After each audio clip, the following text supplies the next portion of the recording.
What's up mga master? Hiring na naman dock installer or fabricators bound to New Zealand. So ayun mga master, meron na naman ngang job hirings papunta dito sa New Zealand. So ayun, career opportunity in New Zealand. Hiring dock installer or fabricator. So ayun, ang qualifications nila is proven experience in construction projects, skilled in HVAC installation and maintenance, welding proficiency, especially pipe welding is a plus. 5 years of overseas experience in field. So ito para sa may mga experience overseas to. Candidates must be 50 years old or younger, possess a valid driver's license or able to obtain one prior to deployment. So no placement fee, no processing fee, no salary deduction mga master.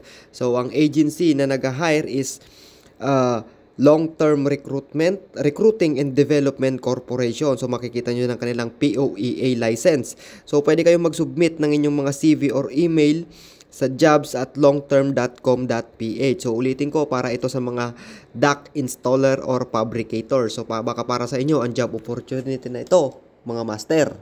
So ulitin ko, ang New Zealand ay currently under recession pa rin mga master, pero despite sa recession is may mga job hirings pa rin, may mga employers at company pa rin dito na lumalapit sa mga agency sa Pilipinas para kumuha ng mga workers. So wag po sana kayo sa akin mag-apply dahil isa lamang akong gabay. Sana All TV, Proud Pinoy.